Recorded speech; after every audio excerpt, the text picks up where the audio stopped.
theaters I can go see. Let's think, do I even have anything here? And I don't. Remind me to point me towards the front office? Yeah, sure. I might just see it on the screen.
I'm feeling right now.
la la, la la la, la la, la la la. And you must build, and you.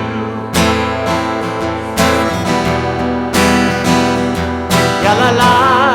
And turn to your neighbor and say, and if we build, and if we build this world from love, ya la la, la la, ya la la, and sing to God that God will build it, that God will build this world from love, ya la la, la la, ya la la, la.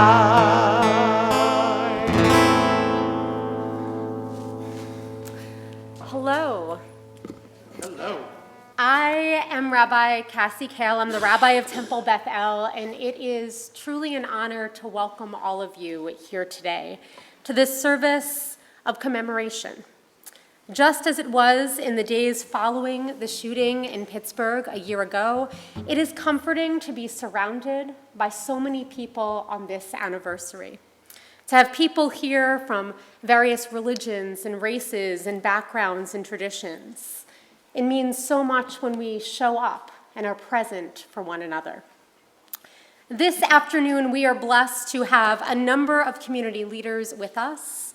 Senator Ben Allen, City Controller Ron Galperin, Supervisor Janice Hahn, and Deputy Fire Chief Ronnie Villanueva, Lead Officer Dan Brown, Ray Regalado from the County Human Relations Commission, and SEIC leaders Sarah Dean and Sarah Brooks, as well as a number of clergy members who have come here today from many different churches and temples and mosques.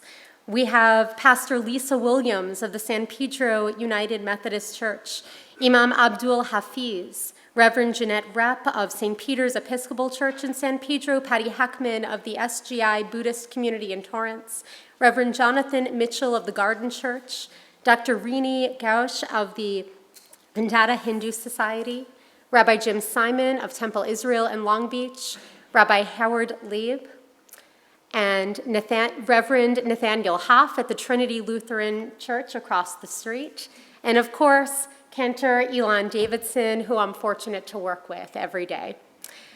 From the bottom of my heart, thank you all for being here. Thank you for being present. This past week, we read in the Torah the story of creation. And the human race begins, according to the Torah, with a single human being, a person named Adam. He was not black or white or Jewish or Muslim or Hindi or any other religion or race or background. He was just a human. And the rabbis explain that this teaches us that none of us are better than one another, that each of us started and originated with a single origin, with a single person that we can go back to. And that we, therefore, must strive to see what is sacred in every single human being because we are like them. Because the human race began with just one person, it is said in Jewish tradition that to save one person is to save the entire world. And to kill one person or destroy one person is to destroy an entire world. On October 27, 2018, 11 worlds were destroyed. They were shattered. 11 bright lights were extinguished. So today we have come in order to honor each of their memories, the worlds that their lives represented. And we are here today to do something else as well. Our very presence here this afternoon makes a statement that anti-Semitism and that hatred should not be tolerated. You are making the statement that the 11 people who were gunned down last year while in the midst of worship did not die in vain. Together we vow to do whatever we can to blot out hatred and anti-Semitism. Today we say words matter and we will use them wisely. Today we say ignorance is not stronger than understanding. Today we say love is stronger than hate. And today we say we are all stronger together. And when we commit to combating hatred and anti-Semitism, we commit to building a better and a brighter world. and we commit to building this world from love. We're going to sing Build This World from Love one more time as we prepare for our first speaker.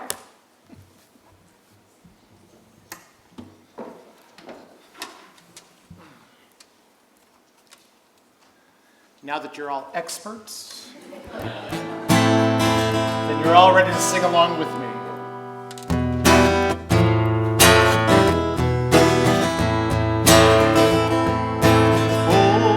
Olam chesed yivaneh, ya la la la la, ya la la la.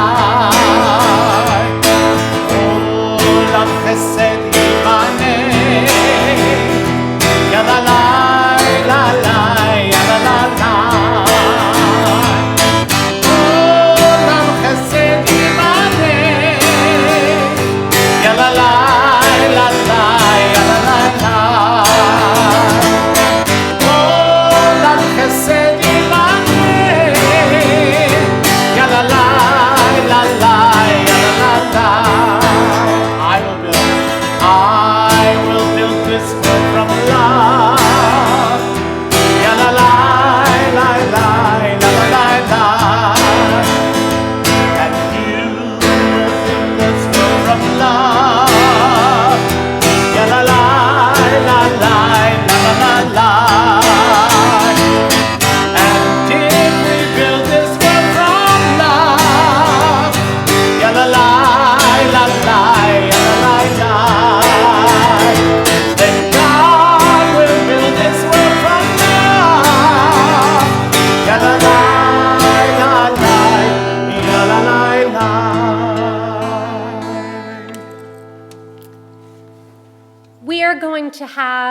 We are going to have a number of people come up here to offer a few words, speaking to the anti-Semitism in our world today, and then finally speaking toward the end of the program to hope and what we can do to truly build this world from love. And we are going to begin with each of them, after they say their remarks, will be lighting a candle in memory of one of the 11 people who died a year ago today. But first, I would love to invite up Senator Ben Allen to share a few words at this time. Thank you so much for being here.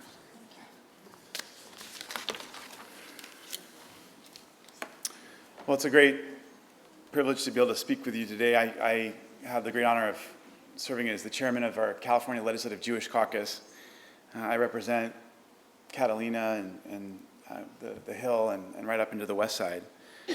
I'm certainly grappling with a lot of emotions today on the anniversary of the Tree of Life shooting, just like all of you. And I remember that day very profoundly, waking up and hearing the news about how the security of a synagogue had been so shattered by the murder of 11 of our fellow Jews. And we were shocked, we were heartbroken, I was furious. I'd certainly been thinking quite a bit about gun violence as an ever-present threat in America. We also know that acts of intolerance targeting minority communities had been on the rise. And in fact, as much as I had remembered how awful it was to have that sense of security shattered, I also had to remember that just in the year before, we had seen the shootings in Quebec and the death in Charlottesville, the shootings of a friend of mine actually in Charleston at a church. And so it unfortunately has been part of a trend in our society. In the following year, we witnessed Christchurch, Sri Lanka, Poway, right here at home in California, Halle, the synagogue where there was an attack on Yom Kippur in Germany. Massacres at mosques and churches, shootings in synagogues. And if it wasn't already clear, we were made painfully aware that the dark fire that led so many of our people to the gas chambers continues to flicker to this day. So out of the depths of this darkness, we also saw some acts of beauty emerge. We saw people of faith display immense resilience and demonstrate profound love. There were moments that really showed how big people's hearts were. There was the image of Muslims holding hands in a circle of protection around the mourning communities after the Tree of Life shooting. We saw millions of people of all faith showing up for Shabbat all over the country, in fact, all over the world, packing synagogues in solidarity with our American Jewish community. We saw the Pittsburgh Jewish Federation raise over $500,000 to support Muslim victims of the Christchurch massacre and their families in New Zealand. And there were so many of these types of outpouring of humanity. And I think sometimes we have to remember that. While the news looks so terrible all the time, there are the vast majority of people who are big-hearted human beings who look at each other as human beings and value each other as human beings and as brothers and sisters. And sometimes I think we can let the headlines let us lose sight of that. We saw in Sacramento, the day after the Poway shooting, we were all together in Sacramento to commemorate Yom HaShoah. We have an annual ceremony in the Capitol where we bring victims, survivors, some liberators, folks who participated in the liberation of the camps who had been in the U.S. military. And we had a press conference that day because it happened to be the day after the shooting in Poway, 2 days after the shooting in Poway. And the governor announced the fact that he was going to kind of accept the Jewish Caucus's request for a significant 30-fold uptick in funding for security grants for synagogues, but also other cultural centers, other mosques and synagogues and other community centers that were at risk of hate crimes. And the leaders of every other ethnic caucus showed up in solidarity with our press conference that day. In fact, the chair of our Latino caucus shared her own experience visiting the Jewish Family Services migrant shelter on the border. And she said, Lorena Gonzalez, she said, "We know that the Jewish community put itself at risk by becoming undeniable partners at our attempts to welcome refugees from Central America. And the Latino caucus will never forget how they stand with us, and we will continue to stand with the Jewish community in San Diego and throughout our nation as we say enough is enough." It's clear that so many of us are actually looking out for each other. And it's also important to remember that, our communal support is not just idealistic. It's not just something that we're choosing to do because we think it feels right.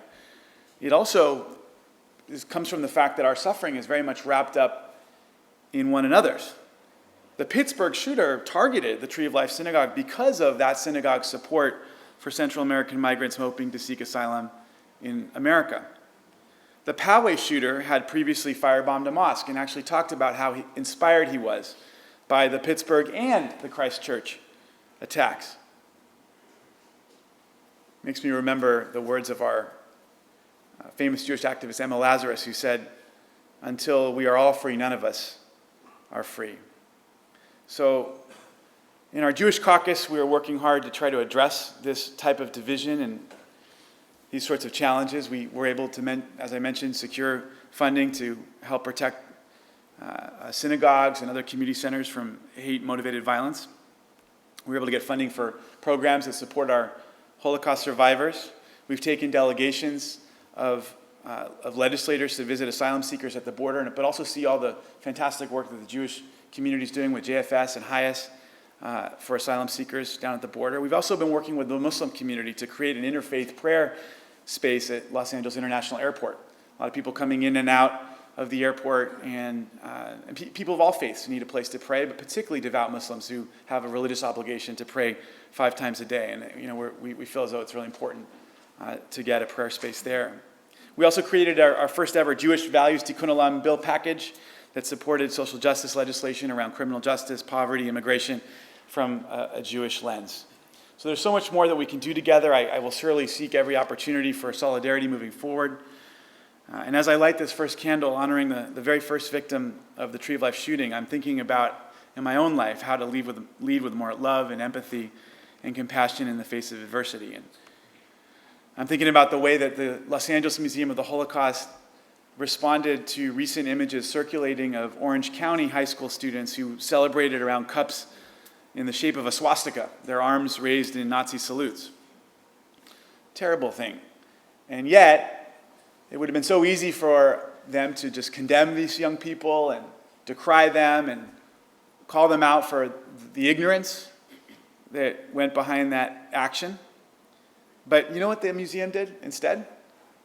The museum invited the students to come to the museum and talk to survivors of the Holocaust and help them understand through real experience how terrible it was what they had done, because they recognized the fact that these were kids, these were children. And these were children who had made a ridiculous mistake, but who deserved the opportunity to correct that mistake. And after their visit, and after sitting face to face with real life survivors of the Shoah, the students wrote beautiful letters acknowledging the harm that they'd caused and the growth that they'd experienced through that experience. At the end of the day, people aren't born to hate. They just learn hate from society, from us. And so, as I light this candle today to honor Joyce Feinberg, I dedicate it to learning how to love. And I'd like to just tell you a little bit about Joyce. Joyce grew up in Toronto. She received her bachelor's degree in social psychology at the University of Toronto. She was married to the late Dr. Stephen Feinberg, and the two moved to Pittsburgh in 1980. And she lived just around the corner from the Tree of Life Synagogue, and I know she and her husband went very regularly to the synagogue together before he died, and then she continued going faithfully afterwards. She's remembered for her kindness, her readiness to open her home to visitors after services. And for over 25 years, she researched methods of teaching and learning in classrooms at the University of Pittsburgh's Learning, Research, and Development Center, thinking about the next generation. And she was known for her thoroughness and attention to detail. She was a highly trusted member of the community. She took great pride in being Jewish and in developing her Jewish identity. And everybody who I was able to read their testimonies, they talk about how she made the lives of those around her exponentially better through her overwhelming warmth and kindness. She leaves behind 2 sons, Howard and Anthony, and many loving grandchildren. And I am honored and humbled to light our first candle in her honor.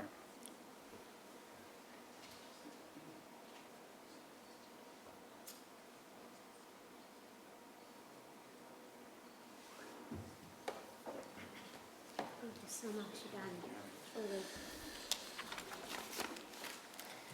Thank you so much for those really beautiful and moving words as we face this day full of both sorrow and also, hopefully, hope as we look around at one another.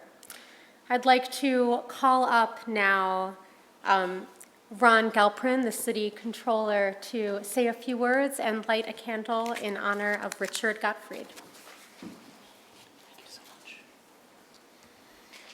Good afternoon, everybody.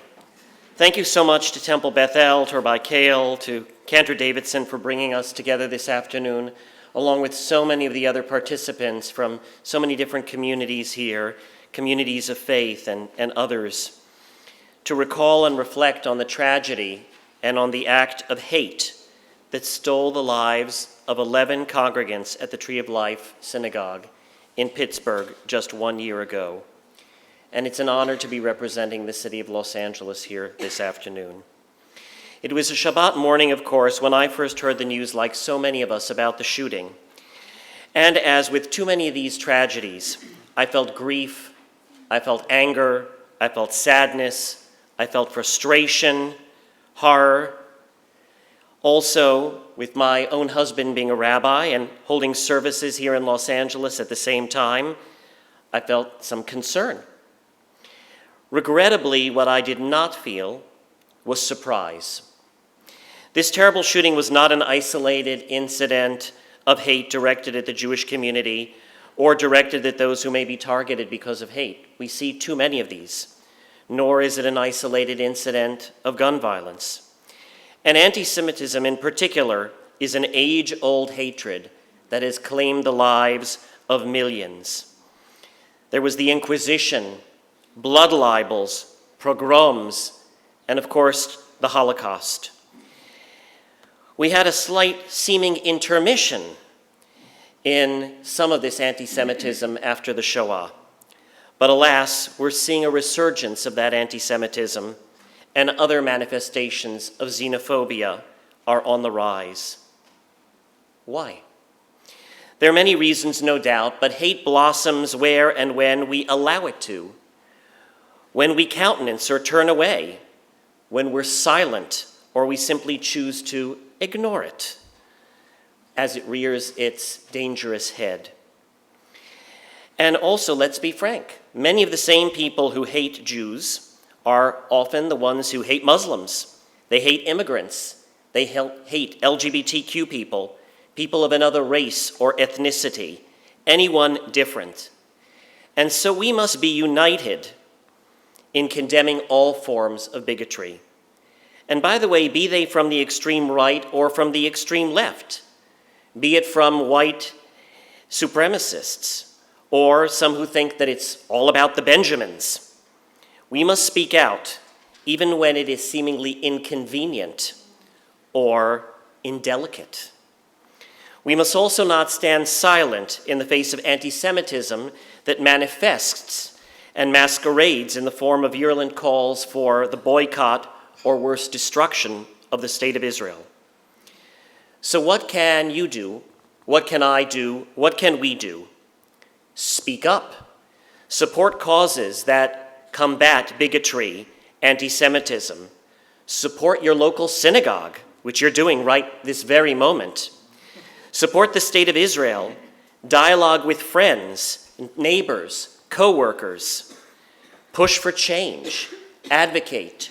Join others. We cannot be silent when we see hatred or narrow-mindedness or bigotry in any form. As the son of a father who was a Holocaust survivor, as the son of a mother who fought in the Israeli Defense Forces in 1948 to create a homeland for the Jewish people after the Holocaust, I am very grateful to be living here in this amazing United States. Our nation has been welcoming to Jews and so many others, especially in this great city of Los Angeles. We have an obligation to continue that legacy. You know, we're taught in Jewish tradition, Etz chaim hi lamachazikim ba, betomcheha meushar. It is a tree of life for those who hold fast to it. That tree of life being the tradition and a tradition of goodness. You can prune a tree, you can cut its branches, you can place a gash into its bark, but if it is deeply rooted, it has this ability to regenerate, to grow new branches, to grow ever taller. And so it will be with the tree of life and all peoples of good faith. And it is now a tremendous honor and a privilege to recall the life of Richard Gottfried, who was murdered at the age of 65. He loved to golf, to run, to read. Together with his wife Margaret, also known as Peg, he ran dental offices. He was loved by his patients. He did so much goodness in the community in Pittsburgh and well beyond. He attended regularly services at the New Light congregation and later became its president. We mourn him today. We give thanks for his life. We honor his memory, and may it be forever for a blessing.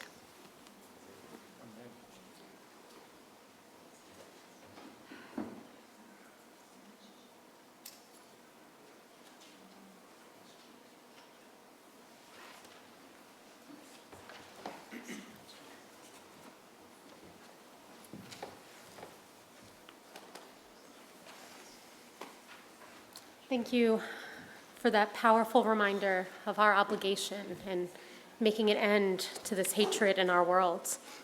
And I now have the privilege of honoring or welcoming up Supervisor Janice Hahn to say a few words and light a candle in honor of Rose Mallinger.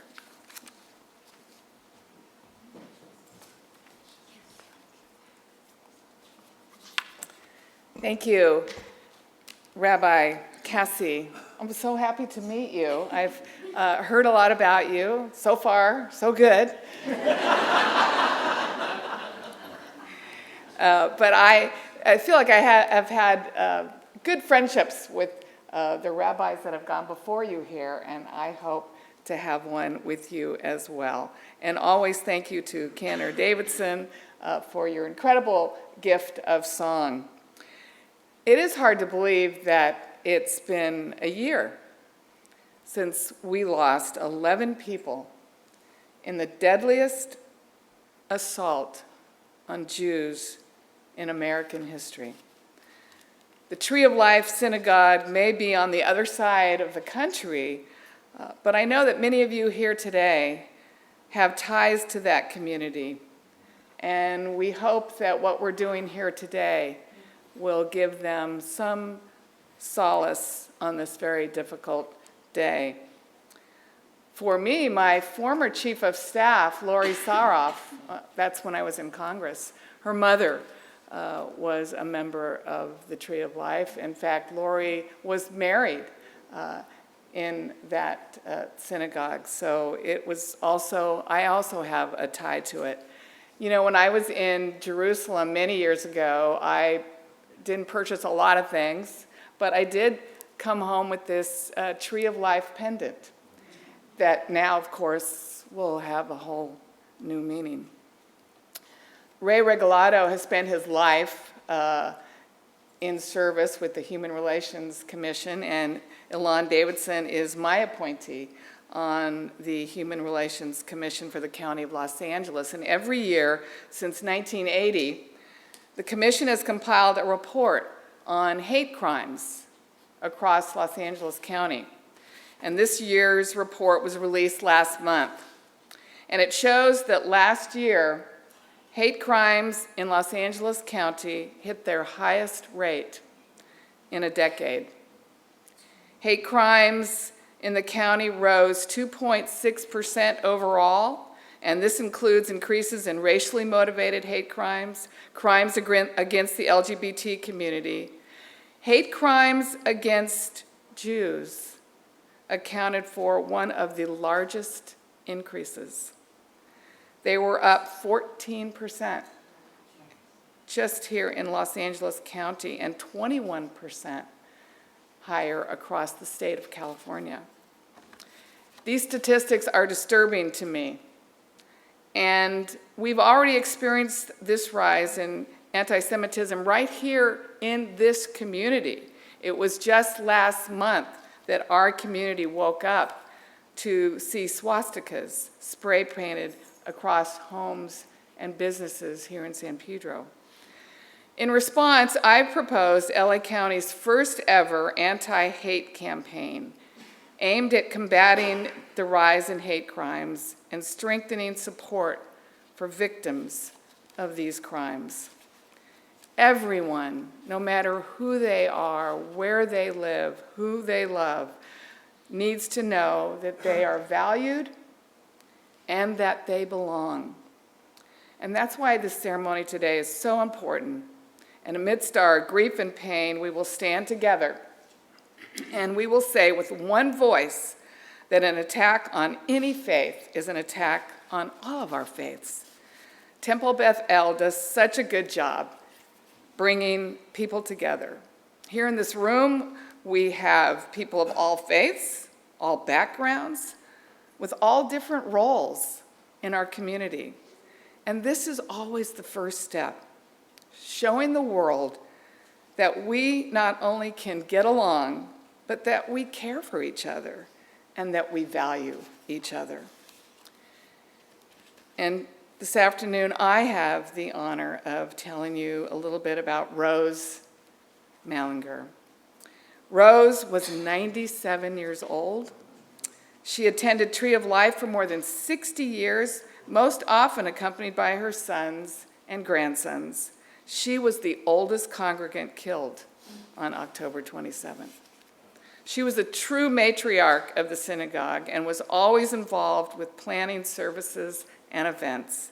The synagogue was more than just a house of worship, but also a place for her to be social and active with her friends and family. Her heart and dedication stretched beyond the synagogue walls. Her sharp wit and wonderful sense of humor endeared her to everyone in the community.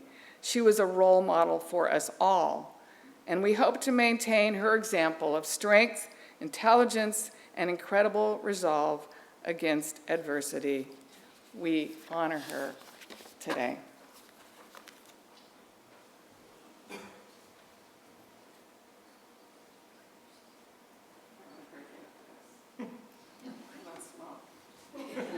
It's a good choice.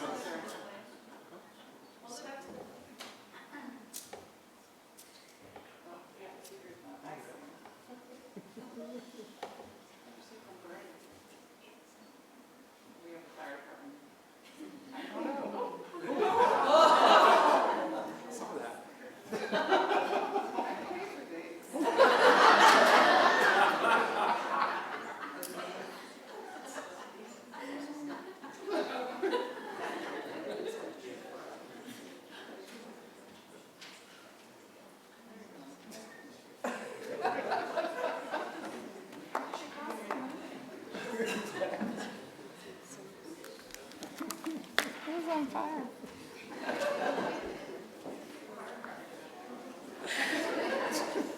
Well, I'm so glad that the next person I get to invite up is Rane Villanueva from the fire department, the deputy fire chief.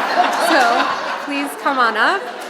And I'm so glad that you're going to be offering a beautiful reading and lighting a candle in honor of Jerry Rabinowitz. Thank you. Thank you so much. You know, you guys didn't see me, but I was actually ready to go into action. I was ready. I was in the mood. Anyway, well, first of all, I'd like to thank Rabbi Cassie for the invitation, and also from Fire Chief Ralph Terrazas, who I'm representing. But also, I am the deputy chief of this area, the South Bureau. So I'm going to read a prayer. Renew our days of old. From the depths we cry out to you, dear God, for you are with us in our straits. Hear the blood of our brothers and sisters as they shout out to us, to you, from the ground. A year has passed, but the pain subsists. We are not the same. Dear Pittsburgh, we are here with you in your sorrow. We are also responsible one for the other. Comfort the mourners who grieve the loss of their loved ones, their friends, those who unite to establish synagogues for prayer, and those who enter them to pray. Joyce Feinberg, Richard Gottfried, Rose Mallinger, Jerry Rabinowitz, Cecil Rosenthal, David Rosenthal, may our memory of them be for a blessing. Bernice Simon, Sylvan Simon, Daniel Stein, Melville Wax, Irving Younger, may our memory of them be for a blessing. God, Creator, brighten us with the light of the first day and dispel this darkness. Renew within us our divine image of the sixth day, which fashioned and governs our humanity. Teach us to banish evil and know good, our distinction from the beasts acquired in the Garden of Eden. Care for the wounded of body and spirit. Enable them, us, to heal and regenerate as Adam and Eve did in the face of their unbearable loss. Restore the American Jewish innocence lost, that America could be different, that America will be different. Mend our fractured nation. Bless those who did not stand idly by while their neighbor's blood was shed, who ran towards and not away. Bless those who showed up for one another then and now. Their presence allows the good of many to prevail over the evil of the few. Yea, though we walk through the valley of the shadow of death, we will fear no evil, for thou art with us. Renew our days as of old. I am also to light a candle for Jerry Rabinowitz. And I went on the internet to see who this person was. And I read his bio. And it said that he had a hearty laugh. And it's very unfortunate that we don't get to see that or hear that again. One day we will. But it was very, very sad for me, and it just kind of I'm in public safety, so saving of lives is what we do, and it's just unfortunate what happened that day and that we could not be there to do anything. So with that, Jerry, this is for you. Just so you know, last time I didn't do very well lighting this, and I guess that's a good thing since I'm with the fire department.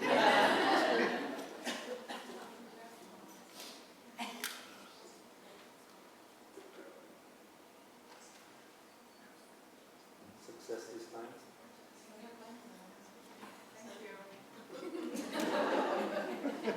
Since I didn't run fast enough last time. Thank you, Chief.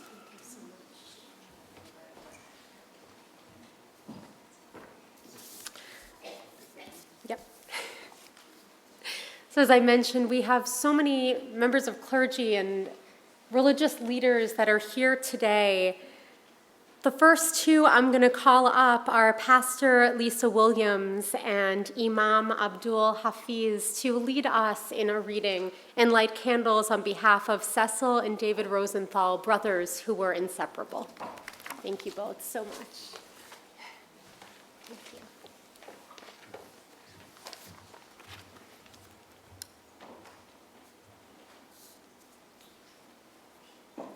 Can't decide, on or off. When evil darkens our world, let us be the barriers of light. When fists clench in righteous rage, let our hands open to the sake of peace. When justice slams doors on the ill, the poor and the old and the stranger, let us pry those doors open. When shelter is lacking, let us be builders. When food and clothing are needed, let us be providers. Where knowledge is denied, let us be champions of learning. When dissent is stifled, let our voices speak truth to power. When the earth and its creatures are threatened, let us be their guardians. When bias, greed, and bigotry erode our country's values, let us proclaim liberty throughout the land. In the places where no one acts like a human being, let us bring courage. Let us bring compassion. Let us bring humanity.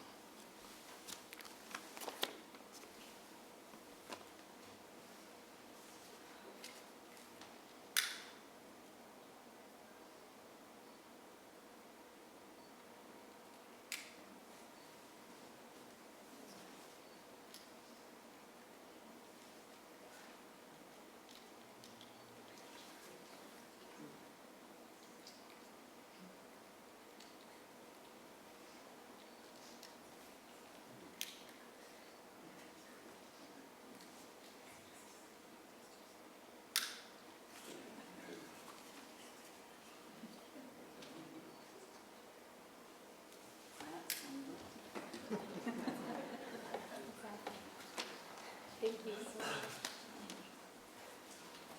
Thank you. Thank you so much. And just like Reverend Lisa Williams just said a moment ago, that's how we work together, right? Helping out one another, that's so much what this is, what the legacy, what the message that we need to take from this is, that when we're there for one another truly, that's when we can start to blot out some of the hatred that is truly damaging our worlds. I'd like to invite up Reverend Janet Rep, excuse me, Jeanette Rep of the St. Peter's Episcopal Church and Patty Heckman of the SGI Buddhist community to please come up. They'll be lighting candles in honor of husband and wife, Sylvan and Bernice Simon.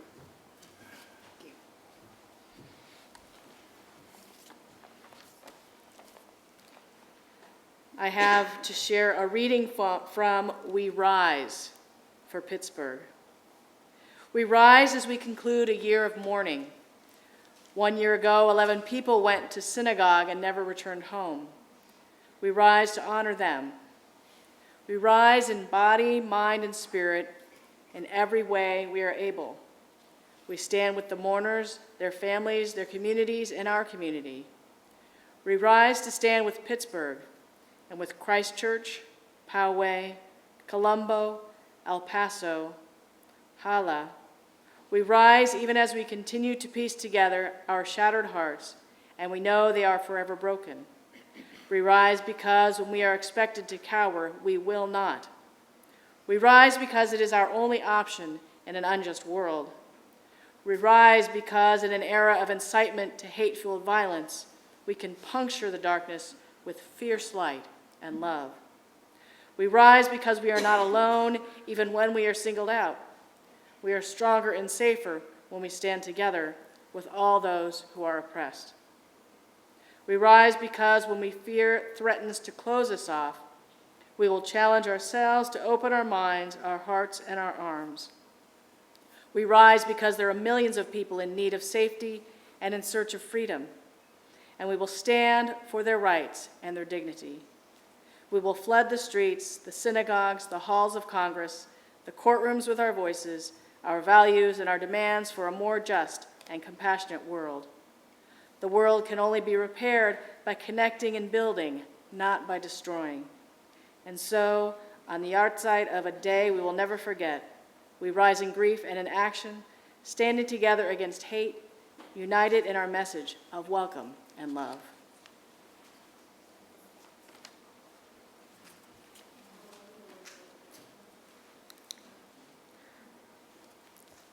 On this one-year anniversary commemoration of the Tree of Life Synagogue act of violence, I am reminded of the concept of peace and nonviolence appear as pivotal points in the Buddhist system of social ethics.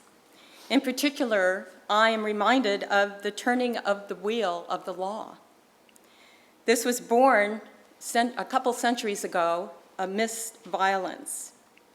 It is the notion that the Buddha transformed an ancient symbol of war, the chariot wheel, into a metaphor of nonviolence, the peace wheel. Then the Buddha declared himself the king of truth rather than a lord of war.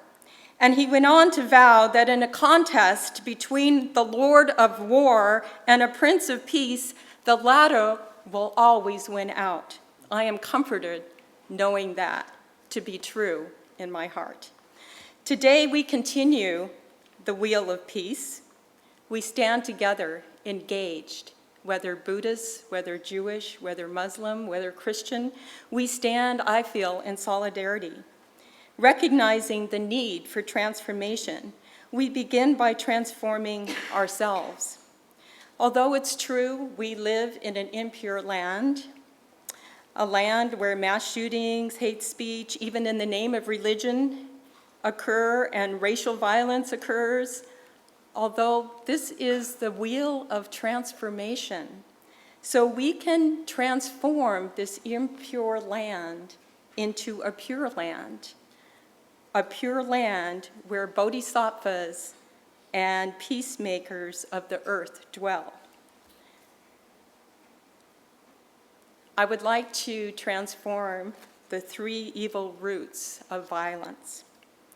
The first evil root of violence, hatred, we transform into loving kindness and respect for all others. The second evil root, greed, we transform into generosity. And the third, delusion, into wisdom. We pray for the wisdom to truly understand in the deepest part of our hearts that we are all truly one. It is not okay to hurt others. It is not okay to stand by and allow others to hurt someone. So in honor of Sylvan Simon and Bernice Simon, who we're lighting candles for, I make this pledge. I will work to heal this destructive divide in our society. I will stand in unity with my fellow comrades in faith, and we will stand up against religious intolerance and to fight for peace and respect for one another. Thank you.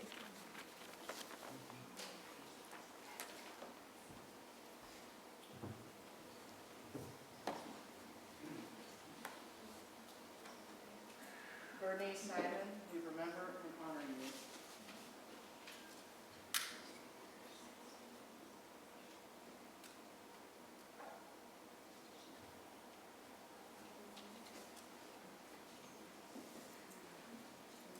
Sylvan Simon, we remember and honor you.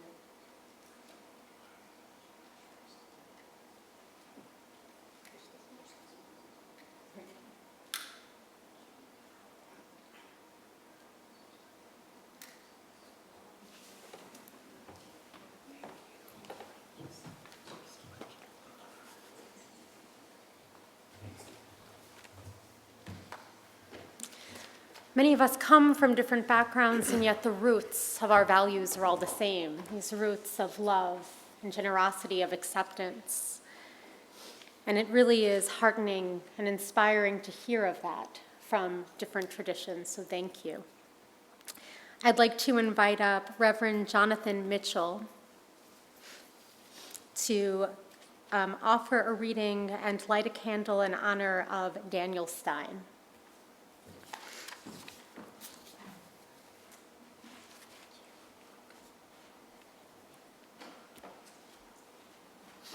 This is a reading from Rabbi Janet Marder. We stand as one on this night of remembrance, united in grief, united in loss, united in the power of a promise. God has made us. God will sustain us. We give praise to this life and rise up together to renew our strength. This candle is in memory of Daniel Stein.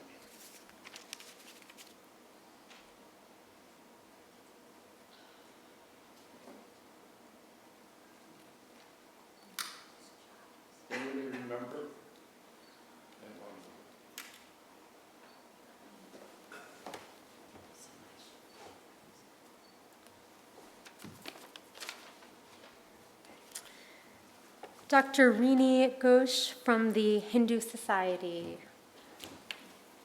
Offer a reading in honor and light a candle in honor of Melvin Wax. Thank you so much for being here today. Let me greet you with our greeting, Namaste. The divine in me honors the divine in each one of you. Today is Diwali, the festival of lights, celebrated by Hindus, Sikhs, and Buddhists. So here is Happy Diwali, lead us from darkness unto light.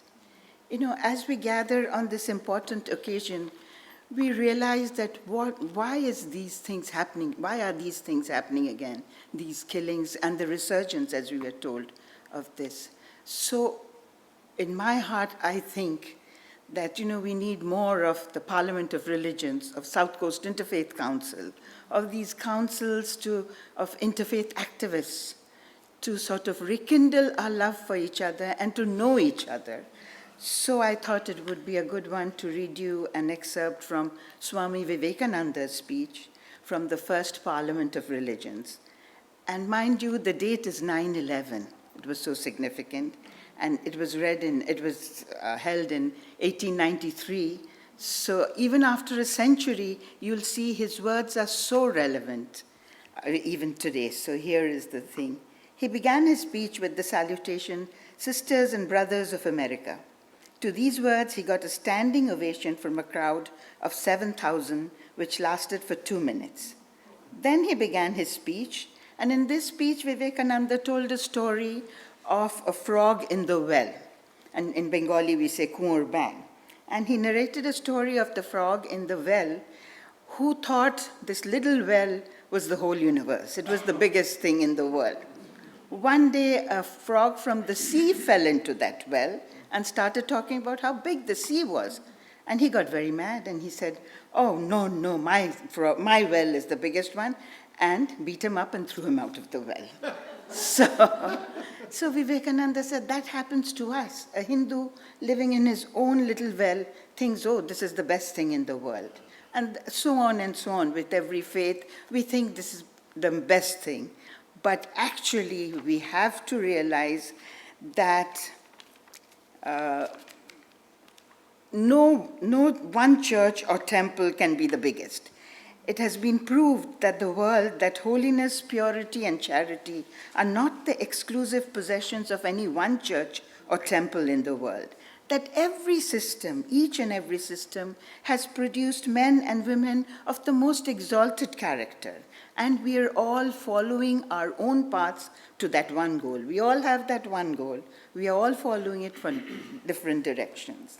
And then he ended the convention by saying, "This convention, which is one of the most august assemblies ever held, it is in itself a vindication, a declaration to the world that sectarianism, bigotry, and its horrible descended fanaticism have long possessed this beautiful earth. They have filled the world with violence, drenched it often and often with human blood, destroyed civilization, and sent whole nations to despair. Had it not been for these horrible demons, human society would be far more advanced than it is now. But their time has come. And I fervently hope that the bell that tolled this morning in honor of this convention may be the death knell of all fanaticism, of all persecutions with the sword or with the pen, and of all uncharitable feelings between persons, wending their way to the same goal. Upon the banner of every religion will soon be written, in spite of resistance, help and not fight, assimilation and not destruction, harmony and peace and not dissension." We're still hoping, and we're working towards that, I hope. I'm very honored to read a few lines about Melvin Wax, who was a passionate member of the Tree of Life Synagogue and who was massacred and martyred on this day a year back. He attended services 3 to 4 times a week and never let anything get in his way. He was a devoted grandfather to his grandson, Matthew, and a baseball fanatic, rooting loud and proud for his Pittsburgh Pirates. He loved to make people laugh and would always draw a large audience to deliver a punchline. Every week, he looked forward to spending time with his daughter, Jody. Wax served in the U.S. Army after World War II, stationed in Germany, and through the Korean War. After his military service, he worked as an accountant, putting his incredibly sharp memory and way with numbers to good use. Wax was a generous man, built from grit and adversity, and was always the first to step up and serve. He will always be in our heart. May his soul rest in peace.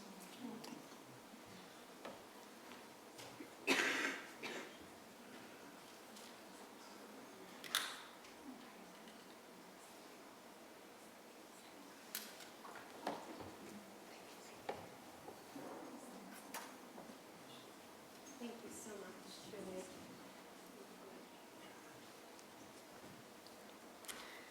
And finally, I'd like to call up Rabbi Jim Simon from Temple Israel, who will be lighting a candle in honor of Irving Younger.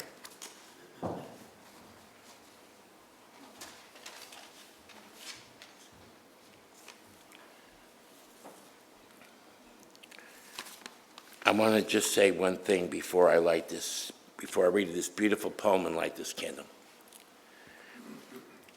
I did not know really anything about Irving Younger, but I didn't look him up on the internet because I did remember one thing about him from a year ago that stayed with me.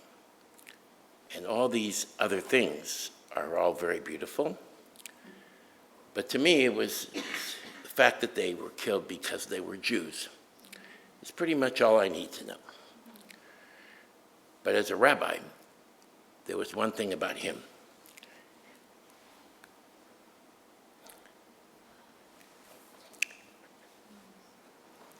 I'm sorry. I tell you this now, I'm reliving it from a year ago, from talking with a friend of mine who was a rabbi in there. Irving was the gabbai. It's a difficult Hebrew term to translate. It's unpaid. It's the person that is there every Sabbath morning, the first one in, the last one out, The lights are on, the heat is on, they make sure everything is organized. They are there to help the rabbi. And they are incredibly dedicated, and that's who he was. It doesn't mean he was better than the other people. But rabbis will tell you, they are rarely in their lives, and in my 36 years, have I been privileged to have real gabbais or gabbaim. And I've had a few, and every rabbi will tell you that he or she appreciates them greatly for what they do, and they never complain, and they are there to do whatever is needed to be done without questioning, without asking. They are there every single Shabbat. So what else do I need to know about him than when I found out that that was his job at the congregation?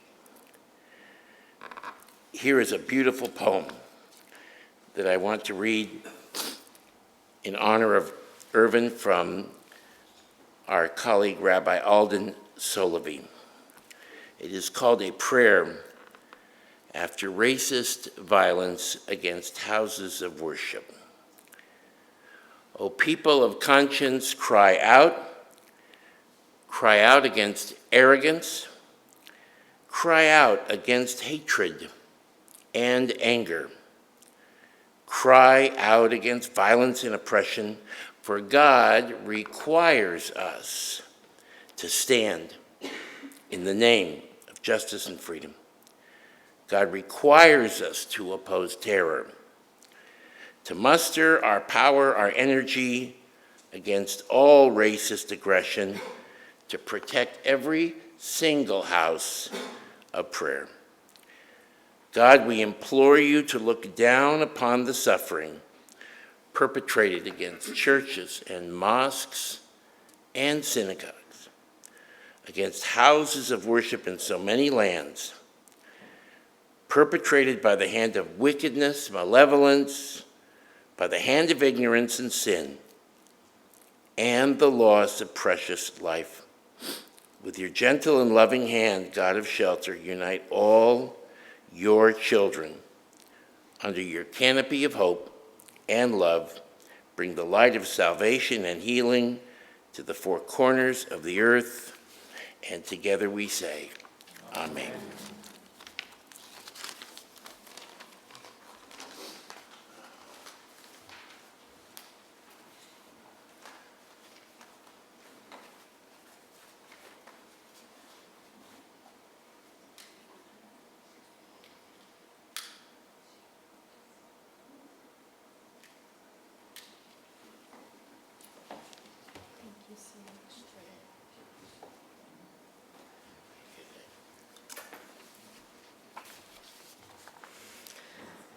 All of our 11 candles are lit.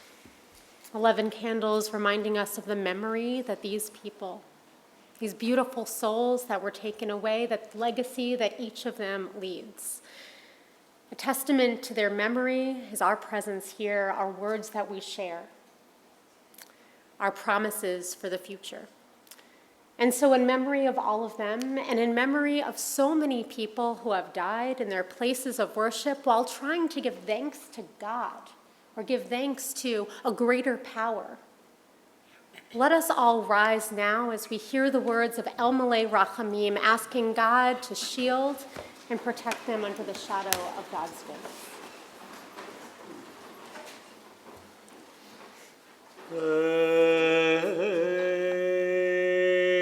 El Malei Rachamim,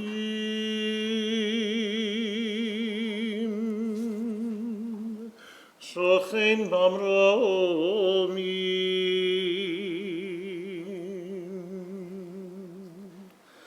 Hametzei Menucha Nechona, תחת כנפי השכינה, עם קדושים וטהורים,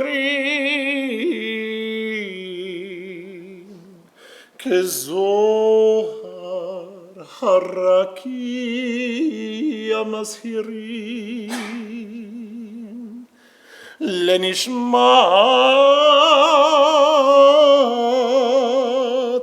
יקירינו שהלכו לעולמם.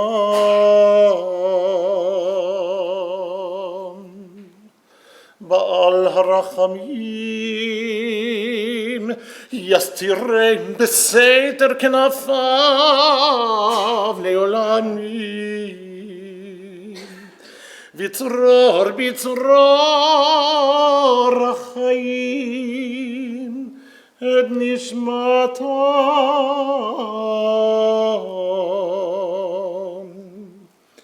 אדוני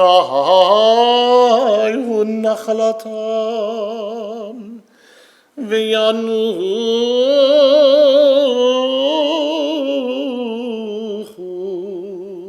ושלום על משכבם.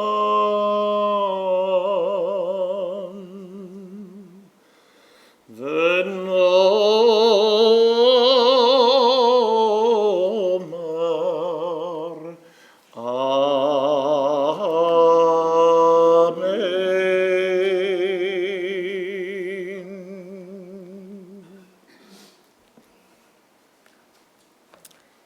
In addition to the words of El Malay Rachamim, we offer the words of the mourner's Kaddish as well.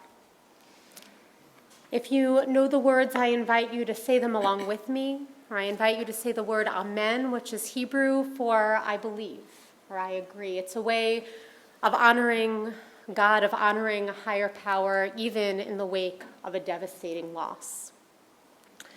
Yitkadal v'yitkadash shemei Rabbah, ve'amad divrach hirotei ve'amlich malchutei, v'chayachon u'vyom echon u'v'chayei d'chol beit Yisrael, ba'gala u'vizman kariv v'imru amen.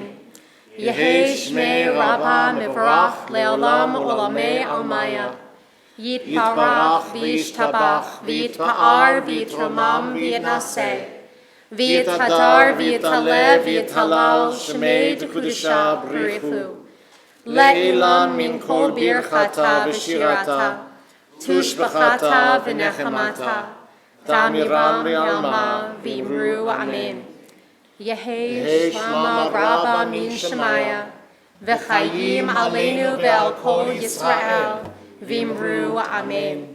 Oseh shalom b'mromav, hu ya'aseh shalom, aleinu ve'al kol Yisrael, v'imru amen.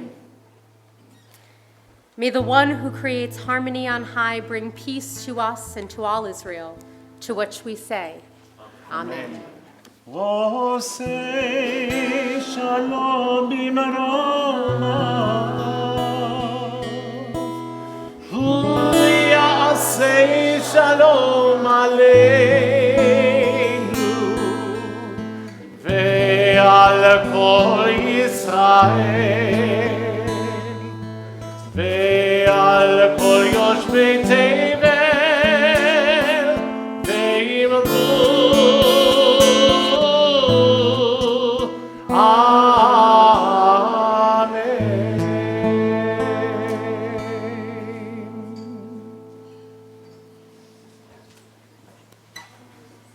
You may be seated. The words Oseh Shalom are words about creating peace. May we create peace. And as we put our arms around one another and held one another's hands, it's clear that there is a sense of friendship and peace within this room. I would love to invite up lead officer for the area, Dan Brown, to say a few words about anti-Semitic acts in our community and how seriously the PD takes that.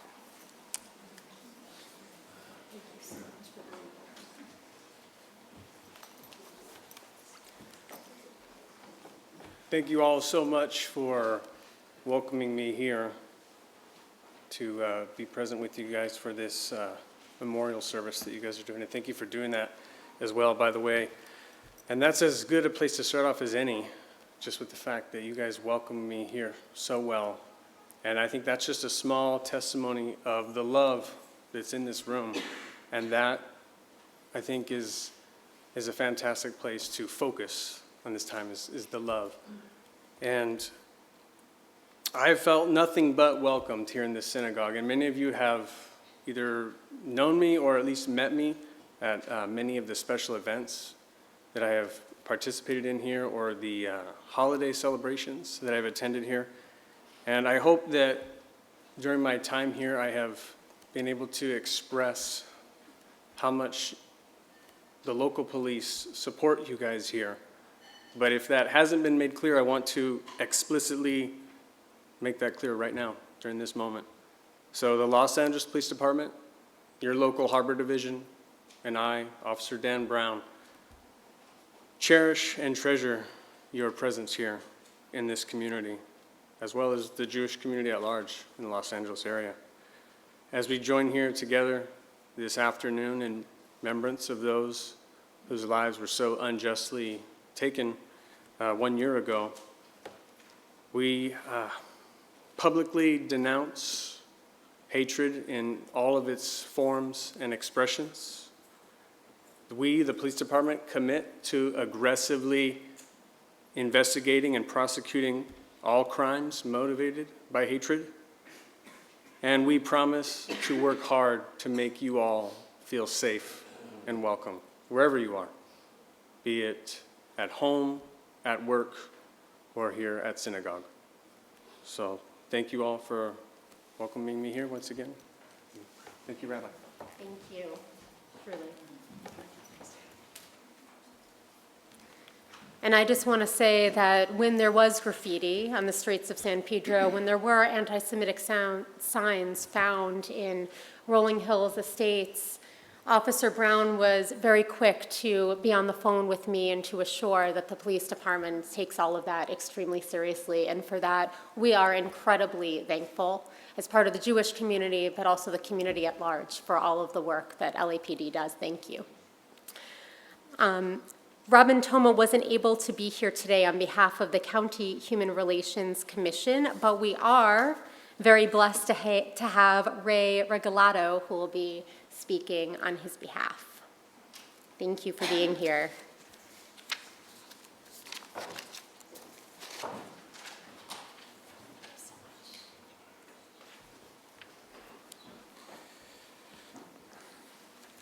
Good afternoon. I'm going to say right off the bat that I'm extremely honored to be able to stand here in front of all of you. In a way, I mean, so saddened to have to remember such tragic incidents that have crossed our paths over time. But also extremely happy to be able to, in a way, celebrate life with you all as we're here today. I'm going to start off by reading what my boss would like me to say, so I'm going to read it.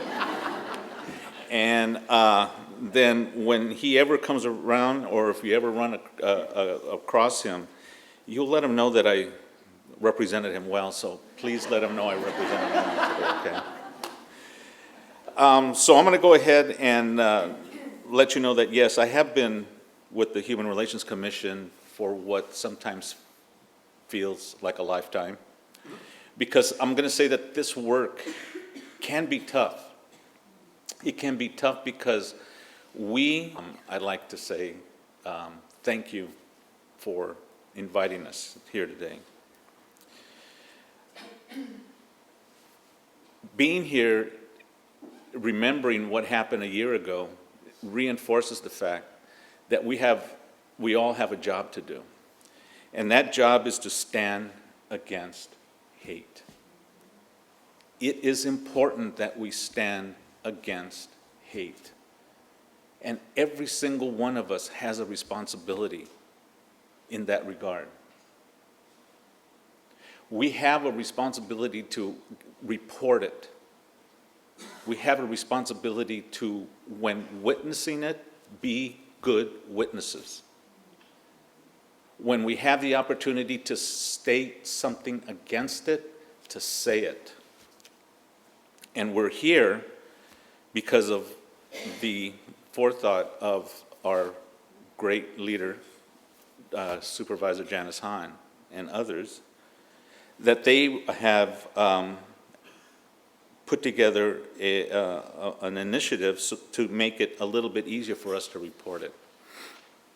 One of those things is that we are, for the commission, and I'm going to start reading a little bit of what Robin said. For the commission, it's personal for us to work toward the elimination of hate, because we are all too aware of this, of what hate violence brings to our communities.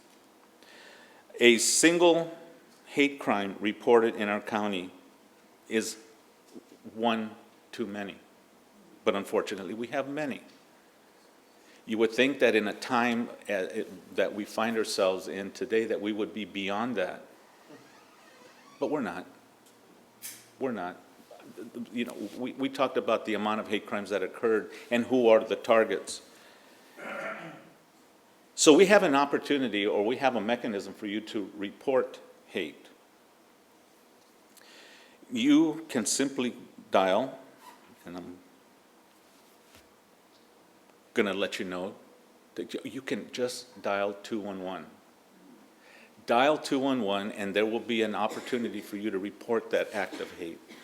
And when you report that act of hate, then we at our commission, we're able to understand, we're able to look at it, and we're able to look at just how pervasive this can be. And we are able to address it when it becomes too common. And like I said, one is too common. But we will also be able to understand what we must do to change that dynamic.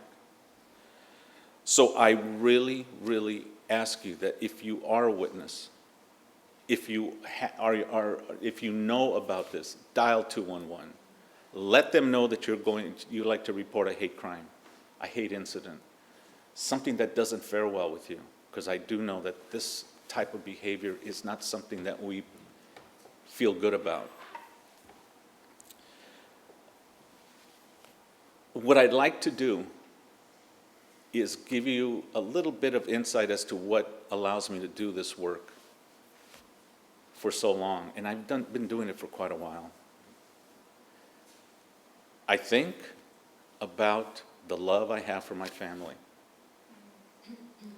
The love that I have for my family gets me through the tough parts about what it is that I have seen too often in our communities. I know that I get to go home and I get to embrace my wife. I know I get to call my daughter every single day in making sure that she's okay. But I'm going to tell you, I hate walking out of the house in the morning with the fear that something could happen to them. And I think it's no different than any one of us. We're all concerned about the safety of ourselves and our families and our communities. So with that, I'd like to say, energize yourself with love and stand against hate, because that's what's going to make our communities better. Thank you. Thank you so much. Thank you for the important work that you do.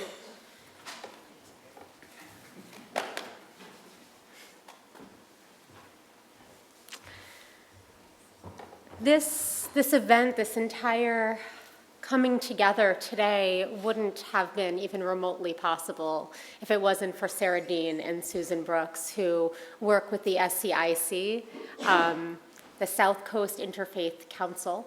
Yes? Good. Still learning the ropes, still new here.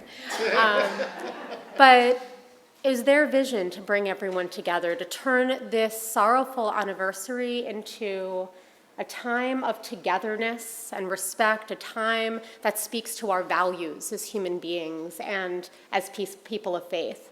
And so I'd love to invite up first Sarah Dean to speak.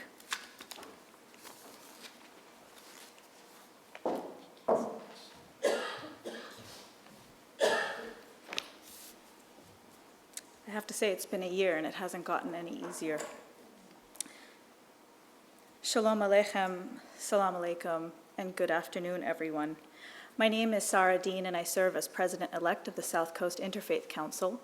Our absolutely lovely Executive Director, Milia Islam Majid, was supposed to be here, but she got a bad case of laryngitis. So she sends her deepest regrets, and I'm here to transmit her sentiments to you all.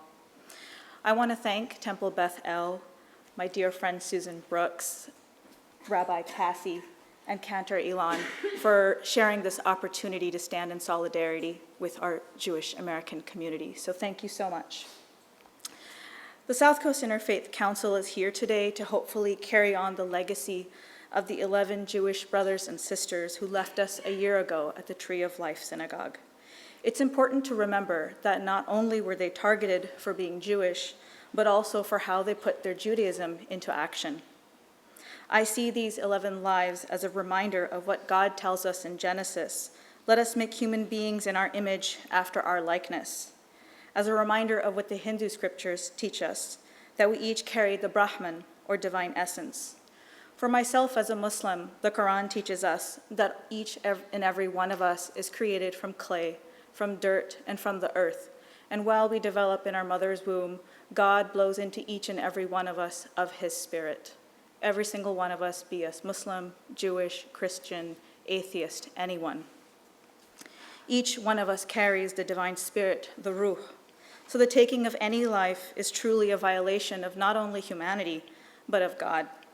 It's a reminder that we each carry the divine light or the divine spirit. It follows then that each of us deserves to be honored and loved, regardless of our political affiliations, positions on issues, socioeconomic status, sexual orientation, etc. As a Muslim, I'm called to extend compassion to all of God's creation, the orphan, the indigent, the hungry, regardless of their identity or faith tradition. I hear that the Torah instructs Jewish people 36 times to care for the stranger. And who is the stranger? Perhaps a person whose traditions or beliefs or views may seem strange. Perhaps a person we don't understand or know. This is the person especially deserving of care. It's easy to be nice to people we get along with and that we agree with, but can we be nice to those who frustrate us or that we don't understand? And that's what our 11 brothers and sisters of the Tree of Life Synagogue were committed to, the caring of the stranger, and that's why they were targeted. They were part of a Jewish nonprofit organization which welcomes refugees into the United States. The faith tradition of the refugees, the nationality of the refugees, their political views, none of this mattered. These 11 sought to offer love and sanctuary to all those who are vulnerable, the strangers, to honor the shared humanity of all people. In these 11 brothers and sisters of the Tree of Life Synagogue are role models and reminders for all of us. Consequently, upon the greatest violation of the divine, upon the massacre of these 11 souls, and it was a massacre, local Muslim organizations immediately raised the funds to pay for the entire funeral expenses of their Jewish brethren. The Muslims also saw these individuals as worthy of love and honor. Their political views, socioeconomic status, none of this mattered. In this moment of pain, they all saw in each other as belonging to one human family, each endowed with the divine in some capacity. It's becoming increasingly difficult to see the divine or the spirit within each other, to palpate our shared humanity. So the South Coast Interfaith Council fosters opportunities for people of different faith communities or no faith community to see one another, acknowledge one another. We believe that when you see one another, we can better realize our interconnectedness of spirit and make our communities more beautiful and loving. It's more difficult to ignore a group of people once you see them.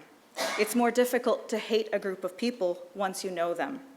We were created to love. That's why when you smile, the other person can't help but smile back. It's a reflex. We're built that way.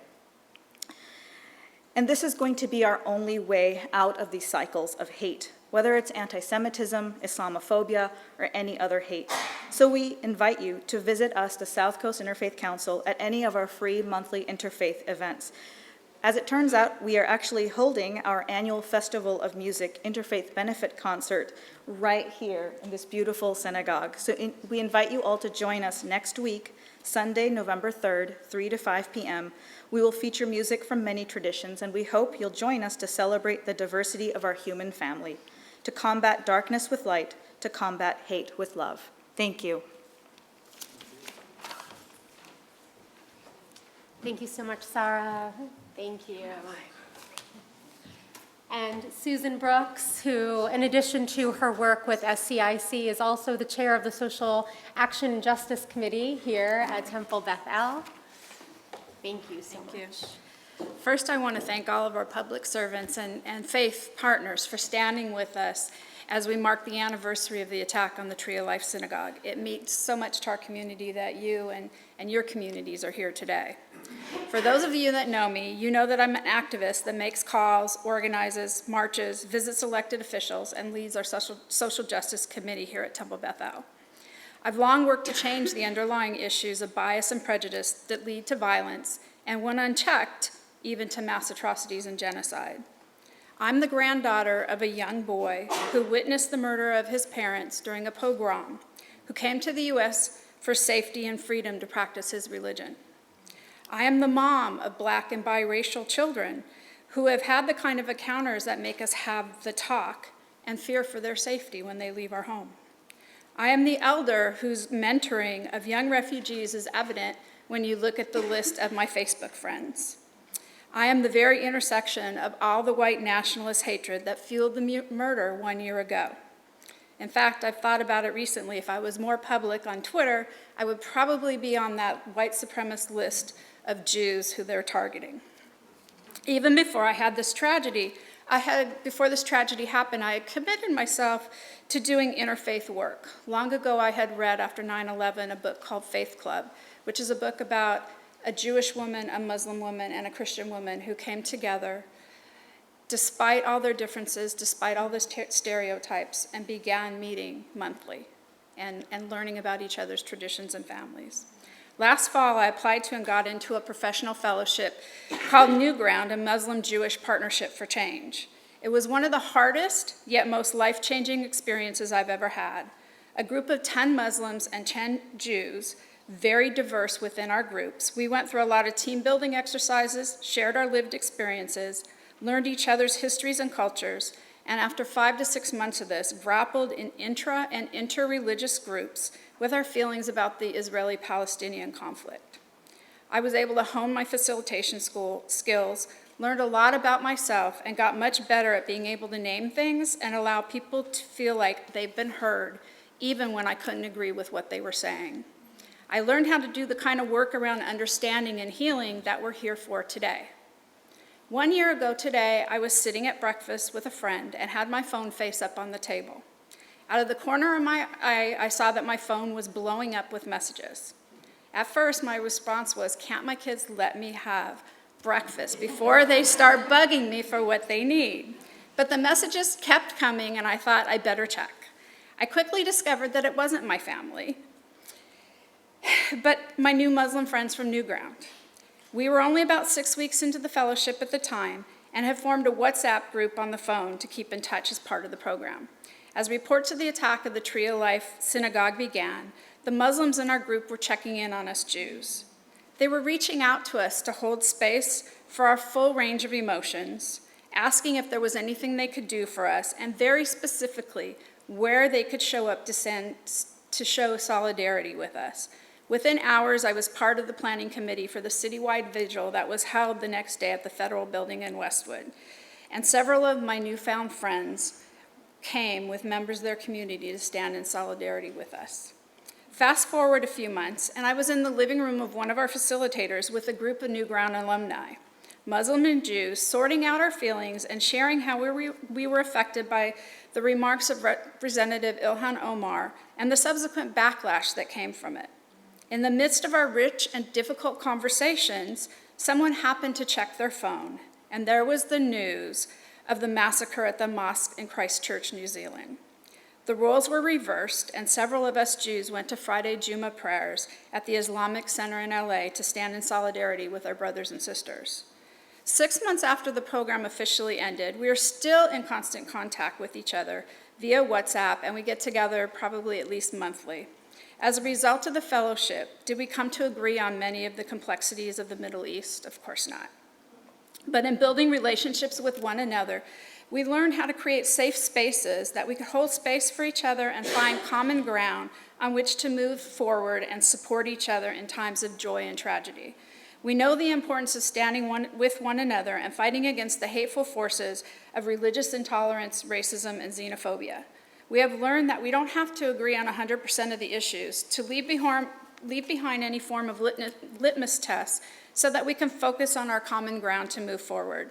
Today is a starting point for us at Temple Beth El. It is my sincere hope that we get to know each other, that we create safe spaces to have the kind of conversations that bring us together to combat hate. I also want to quickly mention a program from the Museum of Tolerance. As Senator Allen had mentioned, the activities they do. I am a facilitator for a program that they developed for the state of California called Combating Hate. It gives our teens the tools to recognize and combat online hate, and it's free to schools for 8th to 12th graders. So if you have your children in schools, you're a teacher, administrator, please reach out and we can make that happen. I will close my remarks with 2 quotes, one famous and one perhaps not so, and one that Sarah already referred to. Darkness cannot drive out darkness, only light can do that. Hate cannot drive out hate, only love can do that. Dr. Martin Luther King Jr. This one's a little less famous, but nothing worth doing is completed in our lifetime. Therefore, we must be saved by hope. Reinhold Niebuhr. Thank you.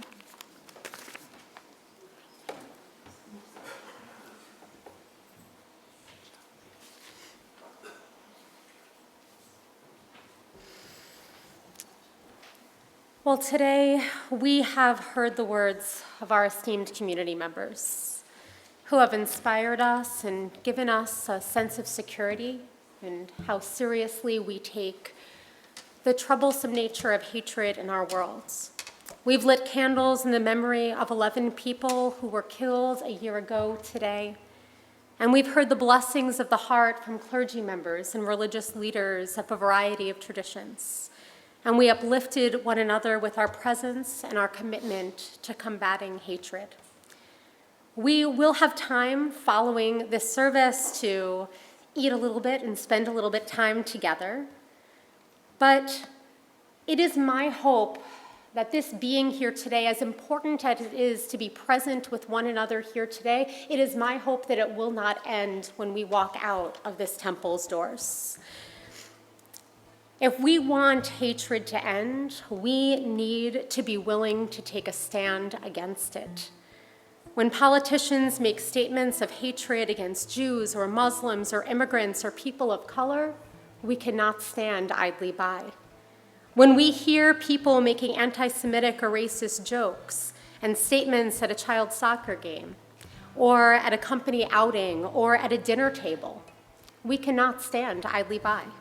When someone is disqualified for a race just for wearing a hijab, or passed over for a promotion because of a turban or a kippah or a headscarf that they wear, the country they come from, or the color of their skin, we cannot stand idly by. If we want anti-Semitism to end, we need to be willing to take a stand against it. When anti-Semitic memes and cartoons cloud social media, we cannot stand idly by. When people respond to deaths in Israel with laughter and saying that the innocent children and adults who died deserve it because of their government's decisions, we cannot stand idly by. When people walk through the streets screaming blood and soil or the Jews must not replace us, we cannot stand idly by. When Jews are excluded on college campuses or at women's marches or dyke marches for taking pride in their Judaism, we cannot stand idly by. When Israeli and Jewish academics are banned from college campuses because of Israeli policies with whom the individuals may not even agree, we cannot stand idly by. And when Jews are labeled as racist or compared to Nazis, when Israel is signaled out in a way that no country is, we cannot stand idly by. My friends, we may not have caused this hatred in the world, but each of us has a role in fixing it. And that is in part why we are here today, because we want to understand one another. There is a story at the beginning of Exodus where we come to know a new Pharaoh. This new Pharaoh arose in Egypt, the Torah says. And when the Pharaoh arose in Egypt, the text says, and he did not know Joseph. He did not know Joseph. He didn't know how well Joseph had worked with his brethren in the land of Egypt. He didn't know how he had risen to a position of power and esteem. He didn't know how the Israelites, the Jewish people, had worked so well with the Egyptians. And so, because he did not know Joseph, because he did not know the Jewish people, he decided they were the enemy. How often, when we don't know one another, do we assume the worst in one another? But we here in this room, we know better than that. We know that just because someone is different doesn't mean they're worse. It means that we have something to learn from them. And so it is my hope today that we will commit ourselves to standing up against anti-Semitism, against Islamophobia, against hatred in so many forms, that we commit ourselves to getting to know one another. We are going to have stones right outside of this room. And these stones are really, really important on the 1-year anniversary of the death of these 11 amazing people, because there is a tradition on the anniversary of the death to have an unveiling ceremony. At a cemetery, we place a tombstone and we say some words of memory and we place down a small stone. It's customary for Jews to place a stone by the graveside of one who they respect and love.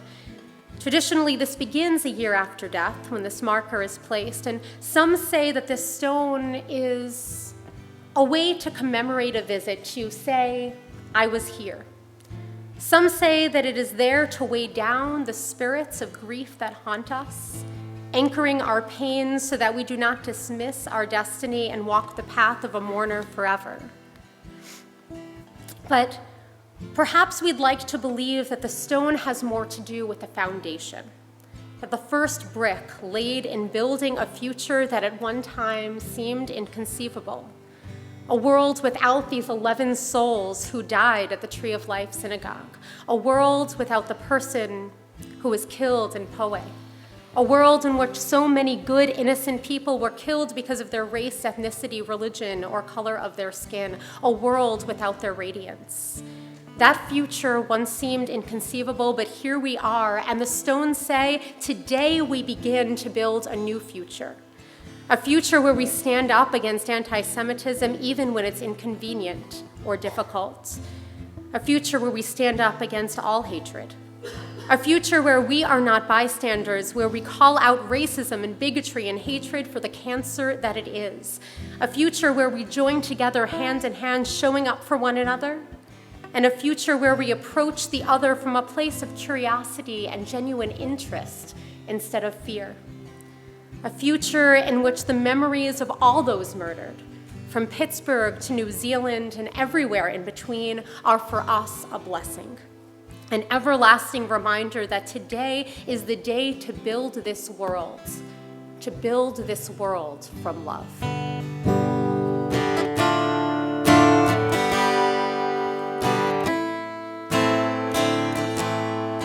I will build this world from love. Ya la la, la la, la la. And you must build this world from love. Ya la la, la la, la la, even stronger now. And if we build this world from love, ya la la, la la, la la, and God, then God will build this world from love. Ya la la, la la, la la, stand on your feet and sing. I will build this world from love. La la la, la la, la la. Make no space between you and your neighbor, and you must build this world from love. La la la,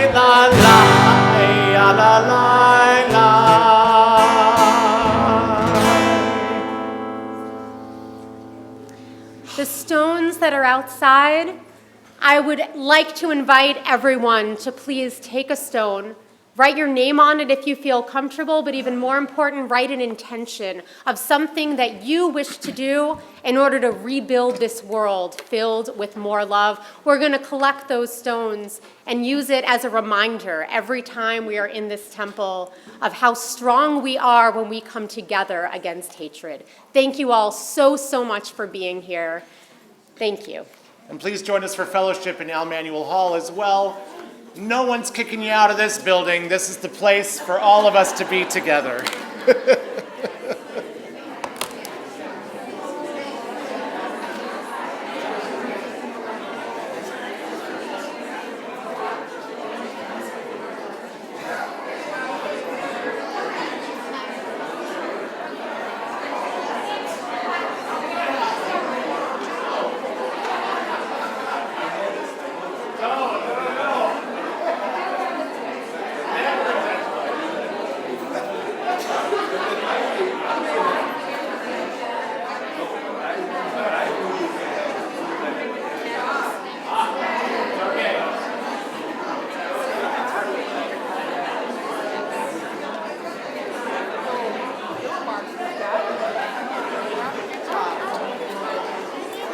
That was so great.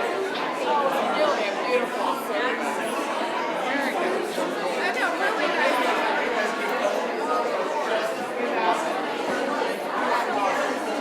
Oh, I love it. We need some show that. That's great. You certainly have to have this. Yes. I'm so happy that you're here. Oh, thank you so much. All my info's on there. Thank you.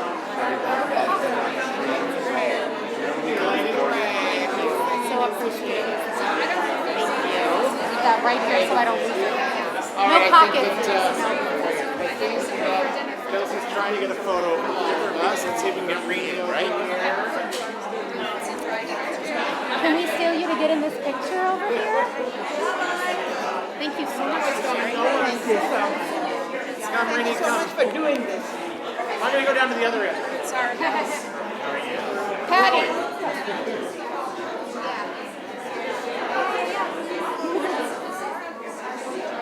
Get us all, Jose? Sarah! Sorry, I didn't see the net. You've had enough of that. Always one more. I was in the wrong place. Wait, you gotta do one more, Jose. Because Sarah Jean wasn't here with us.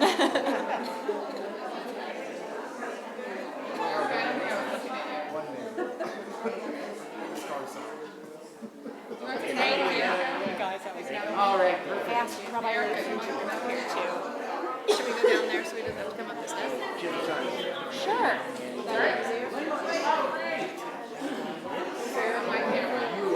There's no place for him to come up. Can we up here?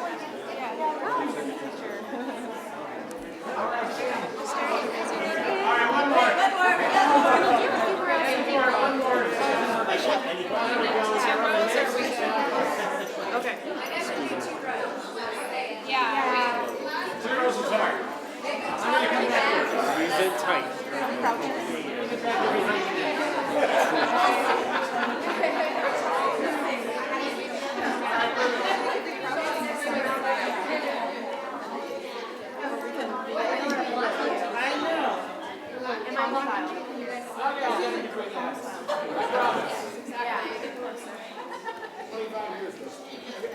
Still getting it tight here? Yeah.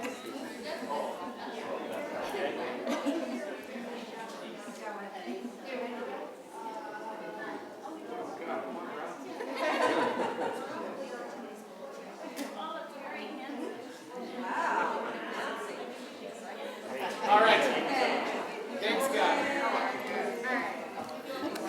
$20 for my autograph.